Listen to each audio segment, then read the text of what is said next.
Hello, my only friend. What are you doing? Hello, my name is Speaker John Ash. I'm here to talk to you about money. How do you make money? Well, it's actually very simple, and if you'll indulge me for a second, I'll draw out a diagram that should explain how you make money.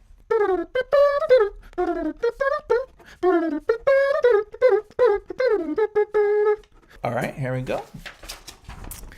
Oh, I've made a money. What? You don't find this as being valuable? Oh, I see. I guess what you really want to know is how to earn money from other people and then have more than them. Well, that's not what this video is about. This video is about how to make money. Money. Money. Money. Money. Money. Money. Money. Money. Because the government just prints money. The challenge is, how do you make a collective of people view your money as having any value? And you have things like Bitcoin, which have their foundation in proof of work. But what is it that makes one token have more value than another? Why is the Zimbabwe dollar worthless and the US dollar have such great value? Why is Bitcoin more valuable than Dogecoin? And there's an economics-based answer, but there's also a psychological answer. And to get there, it helps to view money as somewhat of a brand. If the producer of a currency has a strong brand, then people will collectively view it as having value. That's why Bitcoin is perceived as having more value than other cryptocurrencies. It's not like it's the best technology, it's just the longest chain and the brand that people recognize the most. You can argue that the value of cryptocurrency comes from proof of work, and the value of fiat currency comes from the relationship between supply and demand. But if an individual has no faith in those concepts, they're not going to store their value in that currency. So the value just comes from some level of belief. It's mainly about some abstract encoding in the brain and how much it's linked to the belief that you can produce your own desired futures using it. I mean, the US dollar has more value to me than the euro because I grew up in the US and I've grown and learned to associate it with value. But the truth is, the real value of the dollar changes all the time. And there are times that the euro is worth more than the dollar and vice versa. But I don't exchange my money for another currency when it changes value. I store my value in the US dollar because that's what I've always known. So the truth is that money only has value as a function of belief. And you believe it has value because you believe other people also believe it has value. If you thought that no one else saw money as having worth, why would you spend any time thinking about it?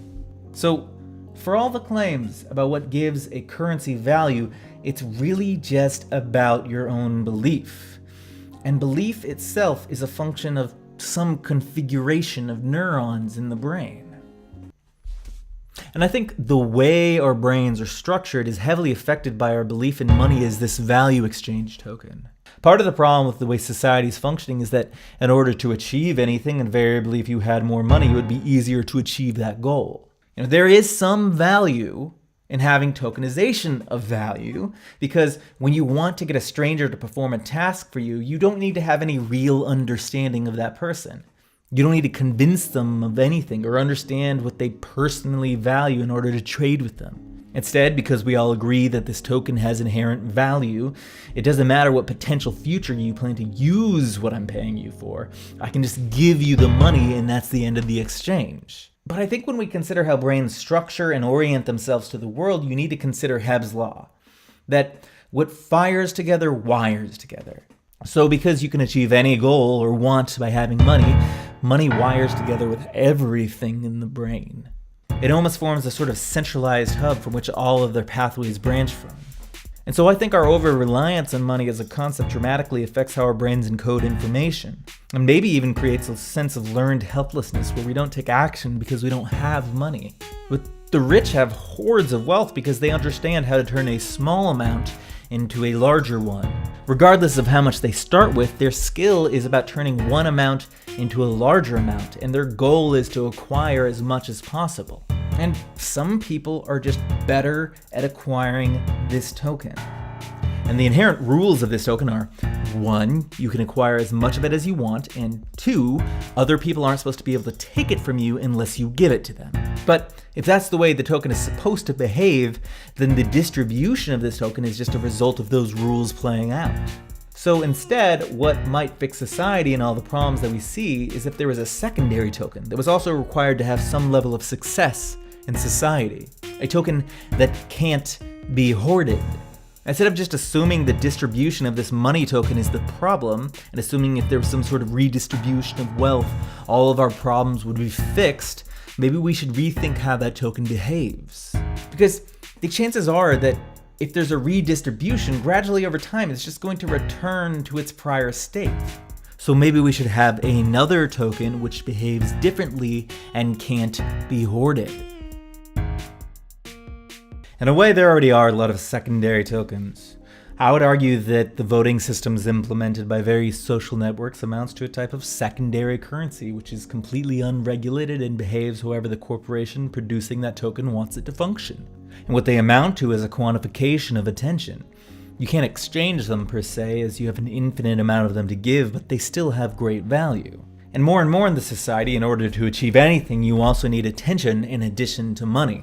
And any number quantified by a social network, such as subscriber count or likes, amounts to a tokenization of that attention. And these corporations that are building these platforms to distribute free speech are more and more manipulating this social currency they've created to maximize their own profits.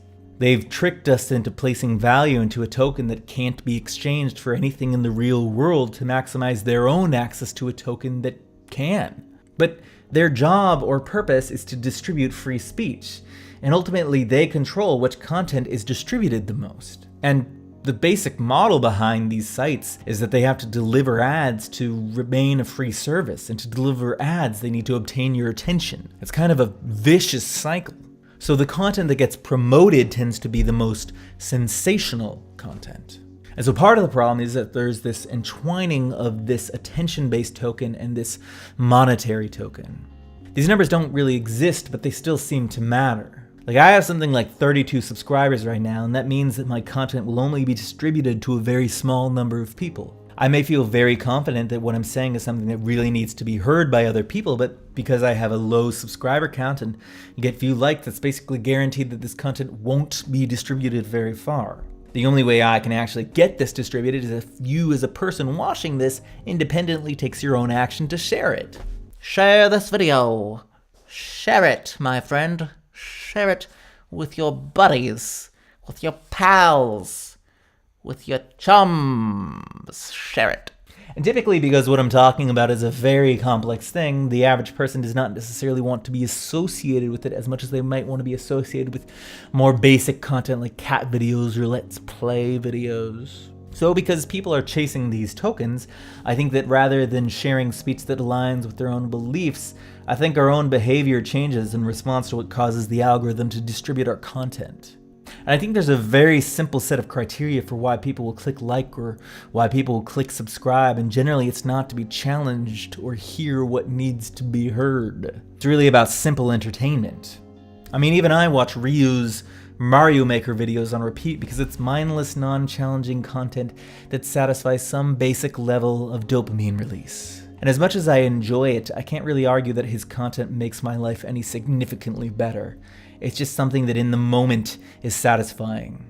So instead, I think our behavior changes and the type of content we produce changes in relation to likes. And I'm not different. I've posted songs and videos that I don't think are really representative of me as a person simply to get more views, and it ultimately works. The things like the Heathens Falling Down mashup and the Crush Harmony remix, they inherently get more views than my other content. But those videos aren't really communicating anything of value. So there's no real mechanism for distributing content that people should hear, or what's healthiest for them, or what promotes the greatest long-term well-being. It's just about whatever feels good in the moment. It comes down to dopamine. So tying back into money is the stand-in representative of dopamine, because you know that whatever you want in life, you can get it simply by exchanging money for it. So we start to associate money directly with dopamine, and receiving money itself makes you feel good. We start to hoard money and not even use it because money itself becomes the goal, not what you can use it for. But it's just a piece of paper. And I think at that point where we start to release dopamine just by receiving a piece of paper, it may be that too much of our collective value is tied up in a singular token. And as the value of social scoring systems increases in our society, maybe we should start to view it as more of a type of currency and be honest with ourselves about how the creators of that token manipulate it. And maybe our quantification of attention and the distribution of it should be applied some constraints we can all agree upon. So, what would they be? What would a proper tokenization representing the distribution of collective attention look like? What constraints should it have, and who should decide those constraints? Let me know your thoughts in the comments. Feel free to quantify the goodness of this video by liking it. Feel free to quantify the truth of it by sharing it with others. And if you're interested in this line of thought and feel particularly aligned with my mind, don't forget to press subscribe and the notification bell.